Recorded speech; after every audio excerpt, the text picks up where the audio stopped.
So, good morning everyone. My name is Suresh Kumar. I am pursuing BTech from IIT Jaipur. My branch is chemical engineering. Today I am going to teach you a lesson. The name of the lesson is set. Set जो है हमारे board के point of view से, जी mains के point of view से, जी advance के point of view से बहुत इंपॉर्टेंट टॉपिक है. सो सेट से क्या होता है, इसमें डायरेक्ट क्वेश्चन नहीं पूछे जाते, बट हमें सेट के यूज करके हम क्वेश्चन सॉल्व करते हैं यहाँ पे. तो इसके लिए हमें सेट को जानना बहुत ज़रूरी है. चलो शुरुआत करो आप हमारे साथ. Set chapter set. Set is the well-defined collection of object or element. Well-defined का मतलब क्या होता है? Well-defined का मतलब ये होता है जो सभी के लिए इक्वली हो. हर एक जितने भी सेट रहेगा उसकी जो वैल्यू हो सभी के लिए इक्वली हो. और अब आता है रिप्रेजेंटेशन का तरीका. सेट को किस तरीके से रिप्रेजेंट करते हैं? तो रिप्रेजेंटेशन का तरीका जो होता है दो तरह से होता है. पहला तो होता है रोस्टर ऑफ टेबुलर फॉर्म, दूसरा होता है सेट बिल्डर फॉर्म.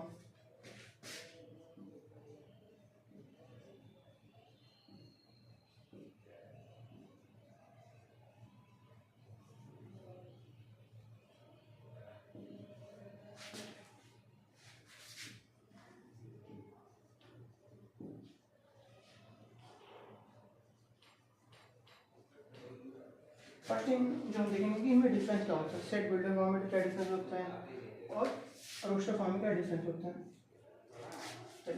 जो रोस्टर फॉर्म होता है इसमें जो एलिमेंट होते हैं वो नंबर्स में होते हैं. जैसे यहाँ पे रोस्टर फॉर्म हम चेक करें जैसे तो इनका सेट होगा 2 3 4 इस तरह का एलिमेंट का टर्म होता है.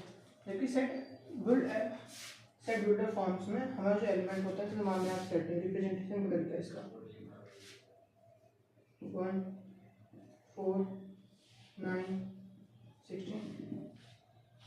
इसमें क्या होता है, जो रिप्रेजेंटेशन का तरीका होता है x is the n square and n is the element of natural number.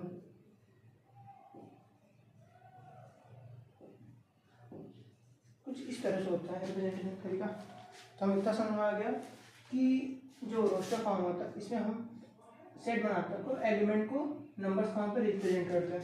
जबकि हम अगर सेट ऑफ बिल्डर फॉर्म में चेक करें, सेट ऑफ बिल्डर फॉर्म में क्या करते हैं, नंबर को उसका फंक्शन बना के कि फंक्शन किसका फंक्शन है उस तरह से हम रिप्रेजेंट करते हैं.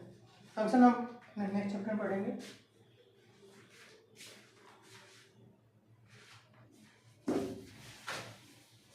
आराम से पढ़ेंगे, कोई दिक्कत वाली बात नहीं. आराम से बहुत टाइम समझ के पढ़ेंगे एक टॉपिक. सो अब जो आता है टाइप्स ऑफ सेट. सेट के कितने तरह होते हैं. सेट को हिंदी में हम समुच्चय भी बोलते हैं.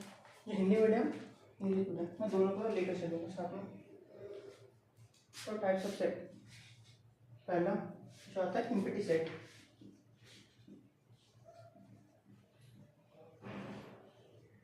अब जो कि मैं यहाँ पे नाम से समझ रहा हूँ एम्प्टी मतलब खाली. इसमें कोई सेट ही ना हो यार, खत्म बात. एम्प्टी मतलब खाली. इसे हम 5 से रिप्रेजेंट करते हैं. रिप्रेजेंटेशन का क्या 5 होता है. तो दूसरा होता है हमारा फाइनाइट है, इनफाइनाइट होता है सेट.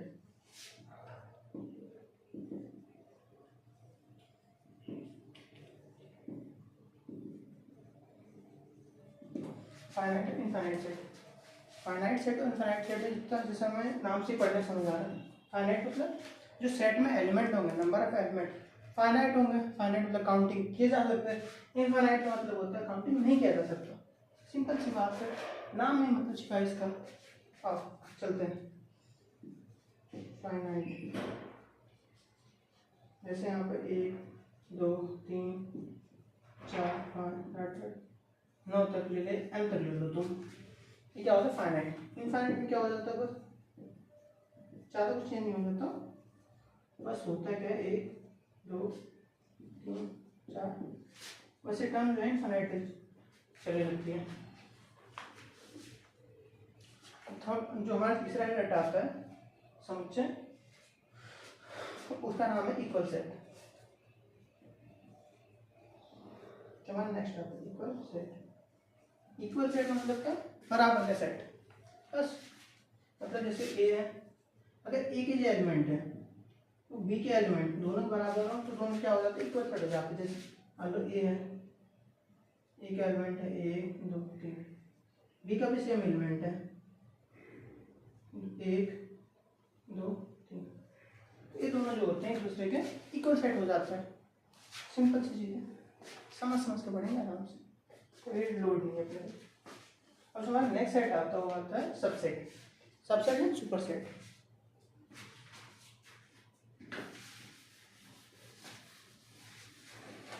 इस क्लास में हम थ्योरी डिस्कस करेंगे और नेक्स्ट जो क्लास होगी उसमें हम इसके प्यारे क्वेश्चन चेक करेंगे कि जो बोर्ड्स में जी में वहाँ कहाँ पे यूज होते हैं। उसके बाद बताता हूँ सबसेट।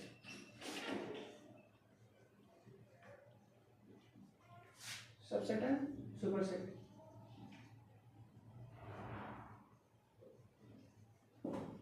सबसेट क्या होता है, ठीक है।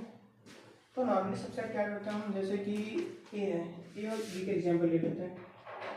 अगर ए जो होता है element of B, then A will called A is the subset of B. मतलब अगर जैसे ए का एग्जांपल ले लें 1 2 3, अब बी लेना 1 2 3 4 5 6 7। अब हम देखेंगे इसमें ए के सारे एलिमेंट बी के एलिमेंट से मैच कर रहे हैं, तो हमें क्या है, इसके सारे एलिमेंट हमें इसमें मिल रहे हैं। तो हमें आप क्या बोलेंगे, A is the subset of B.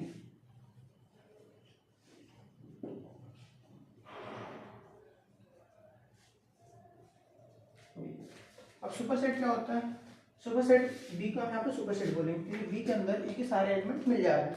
हम बी को सुपरसेट बोलेंगे और ए को सबसेट बोलेंगे, सिंपल सा।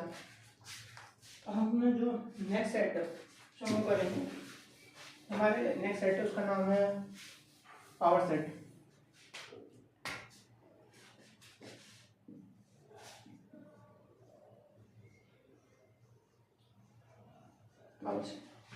पावर सेट का मतलब क्या होता है, the number of possible subsets in a set. जैसे कि मान लो यहाँ पे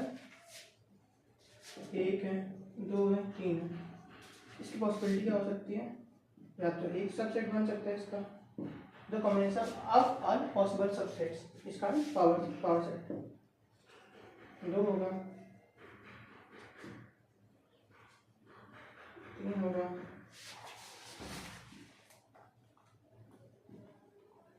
1 2 होंगे 2 3 होगा 3 और 1 हो सकता है 1 2 3 ये हो सकता है। और एक चीज और 5 भी, हर 5 मतलब इम्पैक्ट सेट किसी भी सेट का सबसेट होता है, ये हमेशा माइंड रखना। और कोई भी सेट हो खुद का सबसेट और खुद का सुपरसेट होता है, ये चीज़ याद रखना। देखो 1 2 3 4 5 6 7 8, जब हम नंबर ऑफ पावर सेट का रिप्रेजेंटेशन करते हैं पी से करते हैं, या एन ले लो, नंबर एन का नंबर ऑफ एलिमेंट ले लो, ऐसे करते हैं। हम पता कर सकता है कि हम पॉसिबल सेट्स होते कितने सबसेट बन सकते हैं। तो उसका फार्मूला होता है power set of A number of set is equal to power the element of in power set. जैसे यहाँ पे 3 एलिमेंट हैं तो 2 की पावर 3 कितना होगा 8। काउंट कर लें यहाँ पे 1 2 3 4 5 6 7 8। इस तरह से हम पावर सेट का डिफाइन करते हैं। तो ना जो नेक्स्ट हम आता है, जो हमारा नेक्स्ट सेट है इंपॉर्टेंट, वो तो यूनिवर्सल सेट है।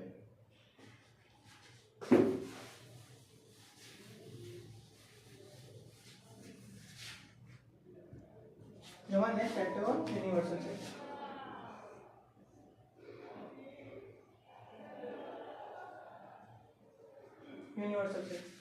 यूनिवर्सल सेट मतलब क्या होता है कि एक बड़ा सा सेट जिसमें उसके सारे सेट समाये हुए हैं। अगर हम हिंदी में जाने तो यही होता है कि एक बड़ा स्पेस सेट लेंगे जिसके अंदर उसके सारे जितने भी सबसेट हैं वो अंदर हो, तो ये क्या उससे यूनिवर्सल सेट हो जाएगा। इसको ए मान लो, इसको बी मान लो, इसको सी, इसको डी, बस यही होता है सबसे बड़ा लिस्ट ऑफ सेट जिसमें सारे सेट समा जाए, होता है यूनिवर्सल सेट। अब जो मेन आता है हमारा, मेन जो चीज़ें शुरू होती हैं अब यहाँ शुरू होती हैं। अब जो हम करेंगे अपना मेन चीज़ शुरू, हमारे साथ सबसे चीज़ मेन आता है, उसमें होता है यूनियन सेट। यूनियन आता है सेट,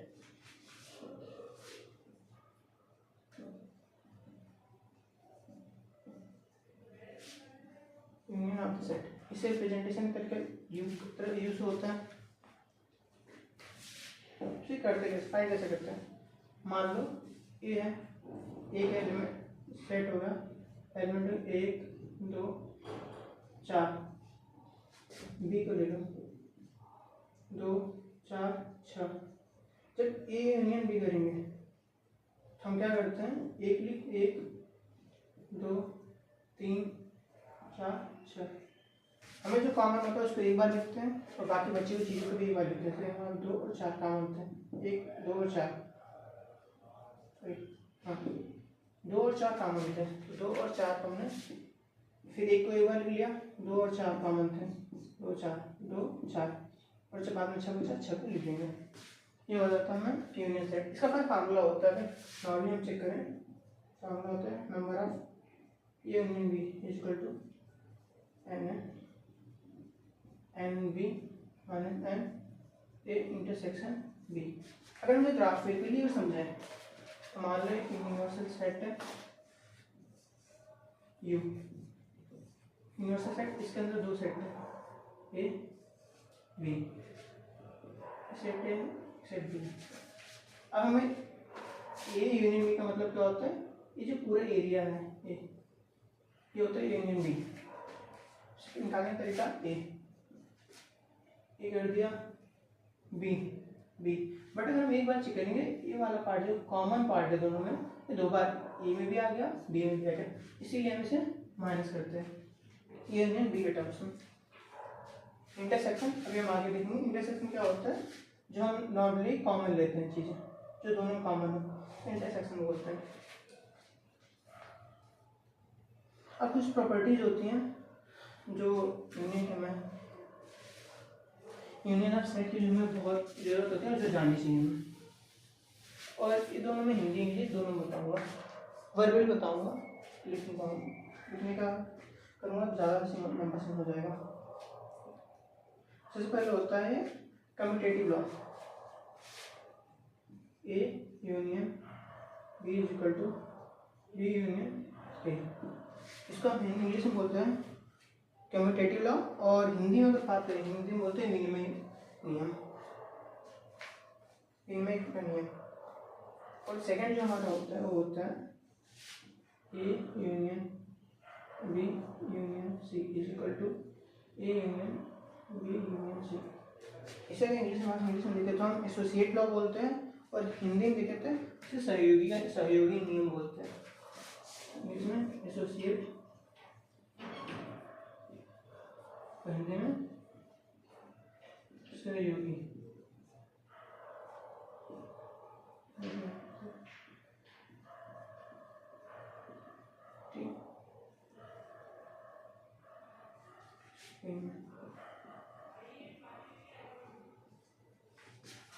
तीसरा होता है हमारा इसका कि ए का यूनियन अगर ए के साथ लिया जाए तो हमें ए मिलता है। अगर ए का यूनियन 5 मतलब इनवर्टिंग सेट दिया जाए तो हमें ए मिलेगा। पांचवा, ए का यूनिवर्स साथ दिया जाए यूनिवर्सल सेट पे हमें यूनिवर्सल सेट मिलेगा।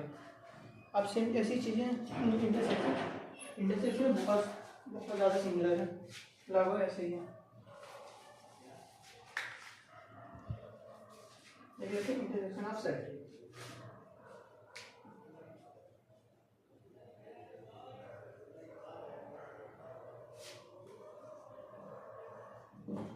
इंटरसेक्शन ऑफ सेट मतलब कि जो एलिमेंट दोनों सेट में, दोनों या मल्टीपल सेट्स में दिए हुए हमको कॉमन मिले, वो होता है हमारा इंटरसेक्शन ऑफ सेट। ग्राफिकली ऐसे चीज मिलते हैं, जैसे ये हमारे पास है यूनिवर्सल सेट है, ए सेट बी सेट, जो ये वाला पार्ट होता है जो हमारे दोनों कॉमन होते हैं इसे बोलते हैं, इसे कॉल्ड ए इंटरसेक्शन बी। ये होता है और कुछ नहीं होता इंटरसेक्शन। इसके पीछे में लॉ है, अब हम बस साइन चेंज कर देंगे यहाँ पर, इंटरसेक्शन बी सेक्शन है।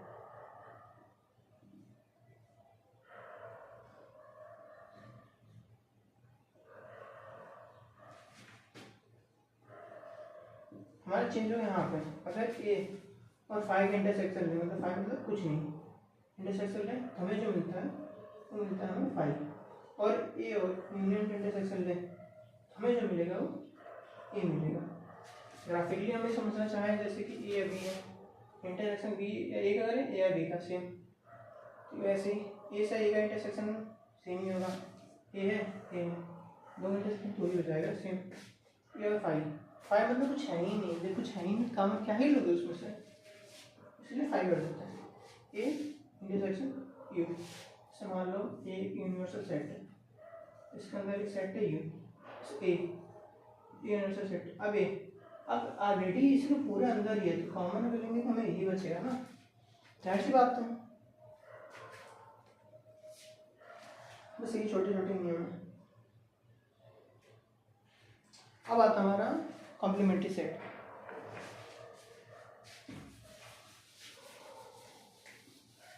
अब आएगा थोड़ा मजा करने का, स्टार्टिंग से पहले आता है, बस यहाँ से आएगा ना मजा। अब आता है कॉम्प्लीमेंट्री सेट।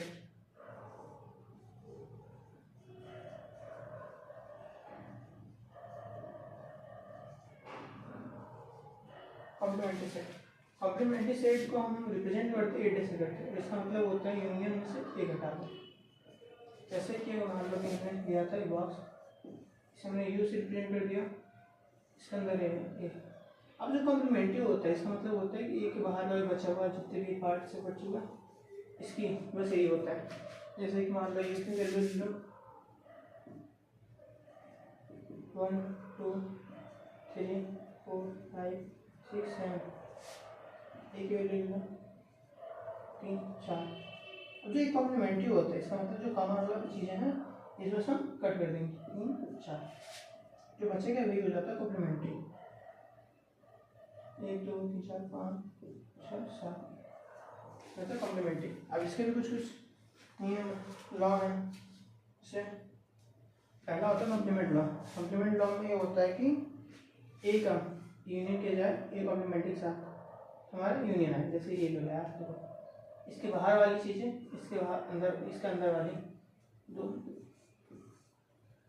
इसके बाहर वाली चीज़ें कॉम्प्लीमेंट्री मतलब ये वाला पार्ट, और नॉन कॉम्प्लीमेंट्री मतलब ये वाला पार्ट। ये वाला हम मिलेगी दोनों की यूनियन ले लेंगे, तो जाहिर सी बात में दिख रहा है कि यहाँ पे यू ही प्राप्त मिलेगा ना। और सेकंड जो हमारा है वो है ए यूनियन बी का कॉम्प्लीमेंट इक्वल टू ए का कॉम्प्लीमेंट इंटरसेक्शन बी का कॉम्प्लीमेंट। तीसरा जो हमारा है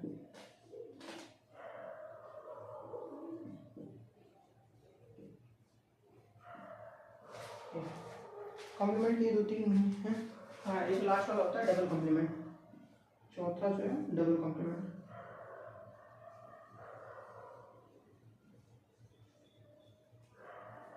अगर हम किसी भी सेट का 2 बार कॉम्प्लीमेंट करें तो फिर से वही सेट में मिल जाएगा, यही है ना। इसको इस लगे एग्जांपल ये है, एक बार कॉम्प्लीमेंट किया ये यूनियन में से है, अब फिर से पूरे यूनियन में से घटा दो तो हमें यही मिल जाएगा ना। पहला हमें मिला, मान लो पहले मार्क कर लो, यूनियन है रेक्टेंगुलर अंदर सारी है यूनिवर्सल सेट में ले लो। अब ये डैश निकालेंगे फर्स्ट टाइम, हमें ये वाली बाहर वाली मिलेगी और ये वाली सेम बच जाएगी। जब हम दोबारा इसका कॉम्प्लीमेंट लेंगे और यूनियन में से दोबारा इस कंप्लीट पार्ट को हटाएंगे तो हमें यही बचेगा ना। फिर सेम कॉन्सेप्ट के साथ चलेंगे, कटना नहीं है।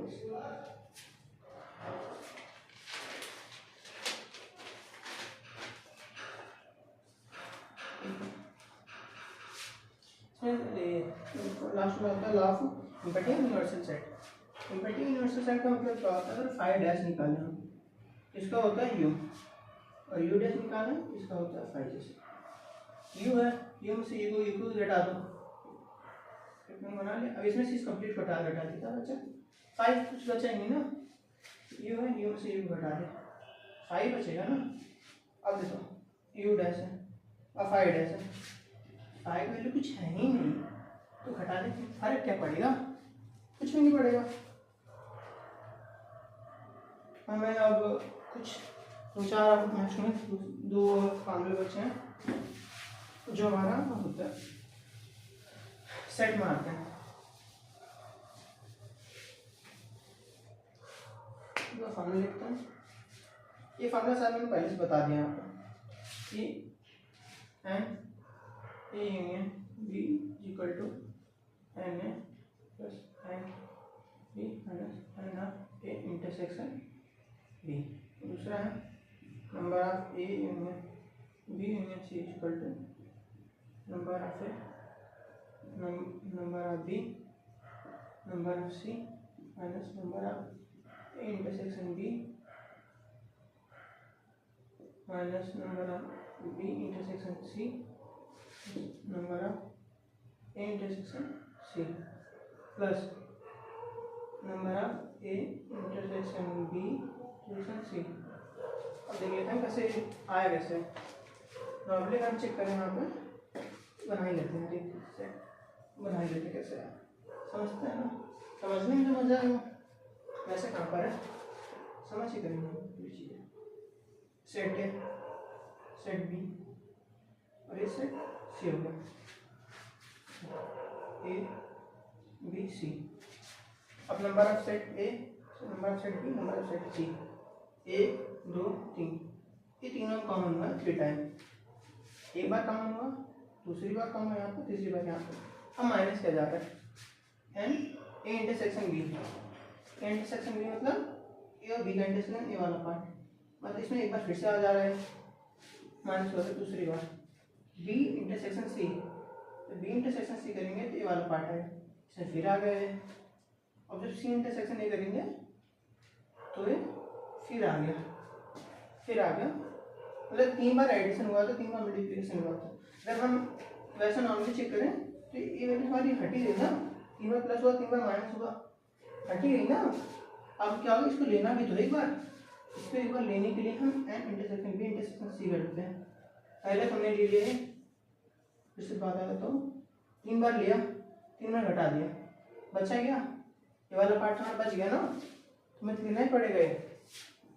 तो ये ऐसे होता है, पूरा कॉन्सेप्चुअल है।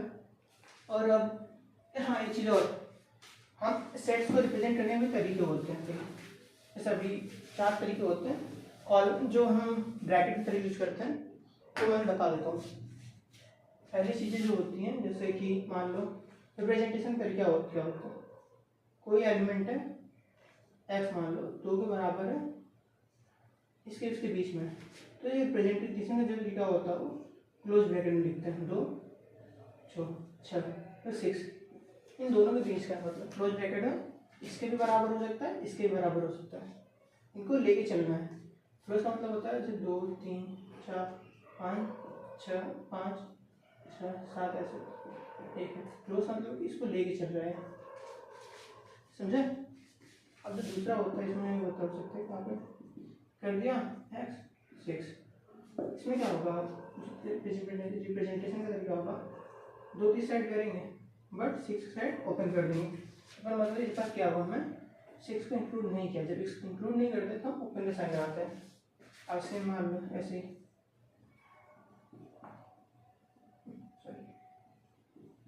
6, अब क्या करा हमने, 2 के साइड से ओपन कर दिया, 6 साइड से क्लोज कर देंगे।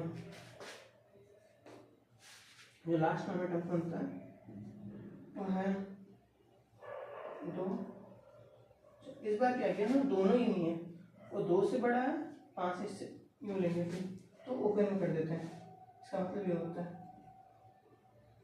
3 4 5, सॉरी ये तो एलिमेंट हो जाएंगे 2 और जल्दी अच्छा कर लेंगे। ओपन ओपन मतलब है कि इसको इंक्लूड नहीं कर रहा है। तो सेट आज कंप्लीट हो गया। मैंने थ्योरी कंप्लीट की है।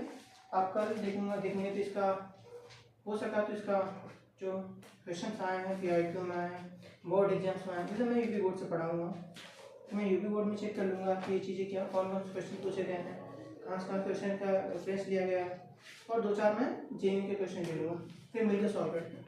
तो तब तक के लिए बाय बाय।